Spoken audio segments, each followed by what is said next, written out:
Rồi. Chào các bạn. Bây giờ mình mới quay, cho nên bây giờ mình sẽ giới thiệu về khẩu súng shotgun của mình mới mua hôm trước. Đây là con mèo của mình và đây là con bọ ham ăn của mình.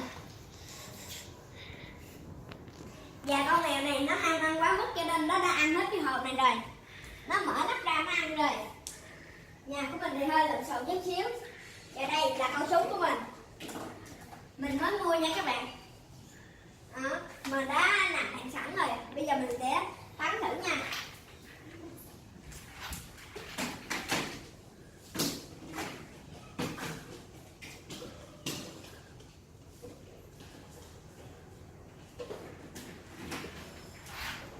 Đây coi, đứng từ đây bắn nè.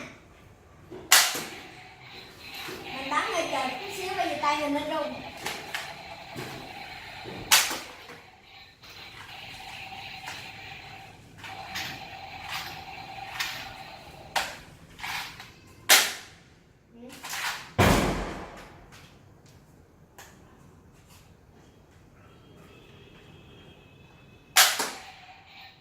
Đó, súng nó bắn vậy đó.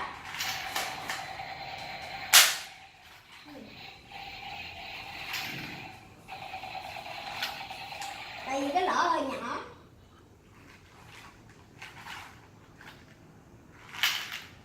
Rồi, bắn. Mình lượm đạn ở đây mình bắn thôi chứ mình phải lượm đạn đâu. Rớt rồi. Vậy. Mình bắn dễ giật á.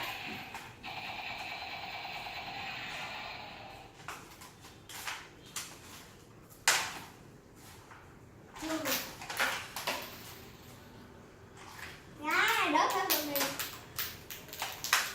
Bắn tay. Giật luôn rồi. Bắn hoài hồi nãy giờ chúng con chắc cũng phải cả tiếng đồng hồ. Bây giờ mình không bắn cái đó nữa, mình sẽ bắn con mèo của mình. Ê mèo, mày có biết gì về bắn súng không? Không biết hả? Tao bắn cho mày coi nè. Con mèo mình mà thấy mình bắn cái gì là nó chạy mất dép cái đó. Tiếp nha. Lượm đạn.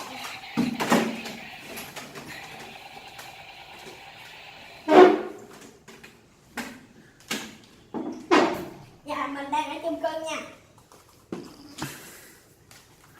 Bây giờ mình sẽ bắn rất lại cái con lớn hết.